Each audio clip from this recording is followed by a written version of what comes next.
Refilling कराएं, वैसे ही refilling कराएगा तो सारे गैस एजेंसी से लिंक रहेगा, फिर वो आपके खाते में चला जाएगा। सभी स्थानों में आप जा रहे हैं, ग्रामीण क्षेत्रों में, शहरी क्षेत्रों में, ऐसी कौन सी घोषणा जो लोगों को बहुत अट्रैक्ट कर रही है, जिससे लोग प्रभावित हैं? इसमें सबसे पहली बात यह है कि कर्ज माफ़ी है, 32 रुपये क्विंटल का धान है, और तीसरी बात है शहरी क्षेत्रों चाहे ग्रामीण क्षेत्रों, जो अभी जो मैंने बताया कि आज घर चलाना मुश्किल हो गया है, ऐसे में ये 5 मैंने बिंदु बताए हैं, चाहे फ्री एजुकेशन की बात करें, फ्री राशन की बात करें, फ्री बिजली की बात करें, और ये सारी चीज़ें वो आकर्षिक कर रही हैं।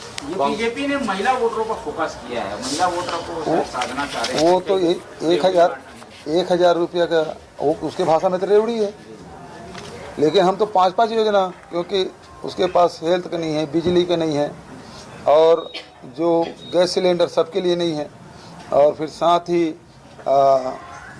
एक और योजना 35 किलो अनाज सबके लिए है।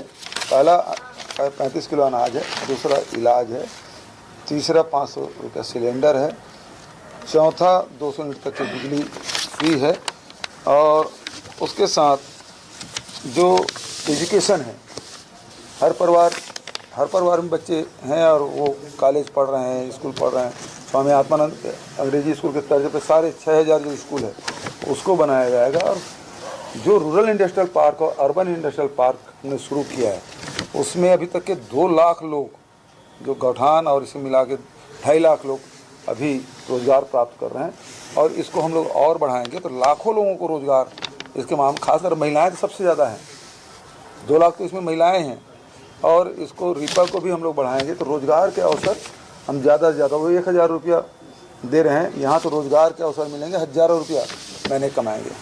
सवाल ये है कि अभी चुनावी आपाधापी में आप लगातार दौरे कर रहे हैं, इस दौरान आपकी दिनचर्या में किस तरह का बदलाव, और जानकारी मिली है कि परिवार के सदस्यों से मिलने के लिए भी आप समय निर्धारित करते हैं, तब सब एकजुट हो पाते हैं? बात तो सही है कि वैसे भी मैं 5 साल कभी घर में बैठ कर रहा नहीं, कितने दिन कोरोना काल को छोड़ दीजिए, फिर सीएम हाउस में तो कम ही रहना हुआ है, विधानसभा में रात मैंने ज़्यादा गुजारी है, जिस विधानसभा में गए वहीं रात रुका, सारे पत्रकार लोग, कई लोग मेरे साथ दौरे में थे, तो लगातार पूरे प्रदेश में हर विधानसभा का मेरा दौरा रहा है, और वहीं से जनता से मिलके, किसान से, मजदूर से, महिलाओं से, युवाओं से मिलके ये सारी योजनाएं हम लोग जो बनाए हैं और जो क्रियान्वयन जो किए हैं, और ज़मीन तक के हमारी योजना गई है, नीचे स्तर तक पहुँचा है, उसका कारण यही है। सर, जहाँ कांग्रेस कह रही है, कांग्रेस बिजली, फ्री एजुकेशन और एलपीजी की बात कह रही है, वहीं असम सीएम कह रहे हैं कांग्रेस को वोट देना मतलब बाबरों को प्रोत्साहित करना, और उसके अलावा उसको आता क्या है,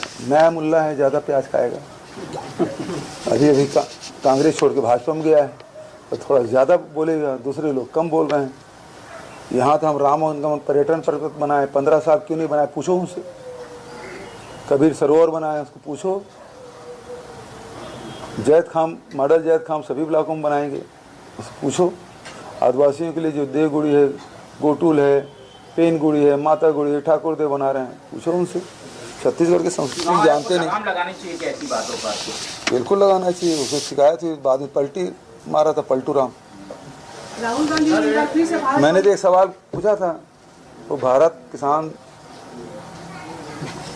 कोई संपदा योजना कुछ तो है, 10 करोड़ रुपया उसकी पत्नी के खाते में आया है, तो क्या उसने आवेदन दिया, भारत सरकार ने अपने आप दिया? आज तक इस सवाल का जवाब नहीं दिया है। भागे भारत जोड़ो यात्रा निकालने जा रहे हैं 5 राज्यों के विधानसभा चुनाव के बाद, इसके लिए तैयारियां शुरू हो चुकी हैं।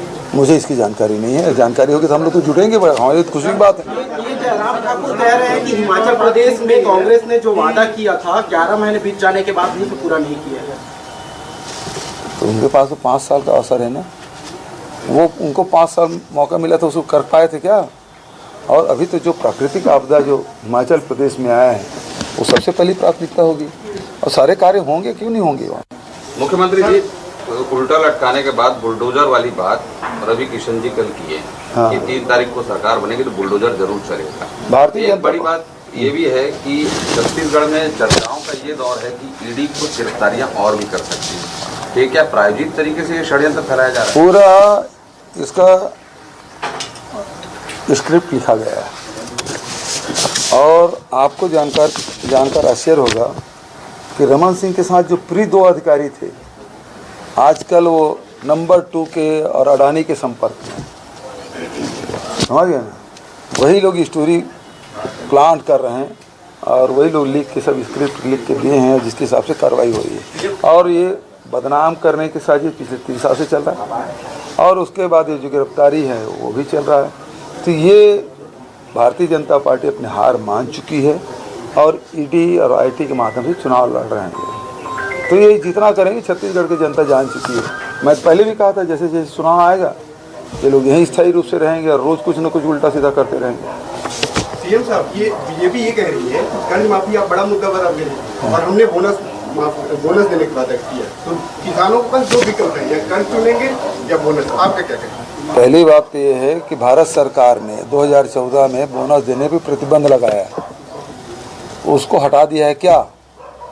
और मैंने पत्र भी लिखा प्रधानमंत्री को कि ये प्रतिबंध हटा दीजिए। रमन सिंह जी 2 साल का बोनस नहीं दिए, उसको मैं दूंगा। मैं तो उसके लिए पत्र लिखा हूँ। हटा दिए तो बता दीजिए, मैं दे दूंगा। मैं तो दूंगा बोल रहा हूँ, मैं तो किसानों को पहले बोला। मंत्री रुद्र गुरु पे हमला हुआ है, कब? अंदेशा लगाया जा रहा है। कल रात को 10 बजे पथराव हुआ है। काफिले पर हमला हुआ है।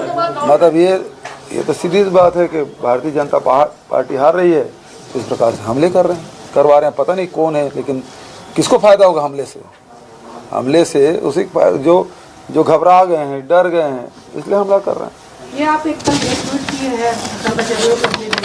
हाँ, केंद्र सरकार के समान यहाँ के कर्मचारियों को भी डीए दिया जाएगा। आज दक्षिण भी जाएंगे आप? हाँ, अभी कहाँ खड़े हैं? नहीं, अभी भी खड़े हैं तो दक्षिण में आज सभा भी है आपकी? हाँ, सभी है। कल बहुत बढ़िया शानदार कार्यक्रम हुआ रायपुर ग्रामीण में, रोड शो भी हुआ और 2 जगह सभा भी हुआ। तो सरोरा और भानपुरी में 2 जगह सभाएं भी, शानदार कार्यक्रम था। सर एक सवाल था कि बीजेपी जो फॉर्म भरवा रही है सर, 12,000 रुपये देने के लिए बड़े बड़े एड दे रही है और सीधे तौर पर जो महिला जो उनके प्रत्याशी हैं कैंडिडेट, वो भी जो है फॉर्म लेके पहुंच रहे कई जगहों पे। तो ये तो अब निर्वाचन आयोग किसको देखना चाहिए कि आचार संहिता लगा है तो आचार संहिता का उल्लंघन तो नहीं है। और दूसरी बात है, इनकी गारंटी की कोई गारंटी नहीं है। भरोसा तो केवल कांग्रेस की गारंटी पर है। ये लोग तो दे के भी नहीं देते। ठीक है, थैंक यू।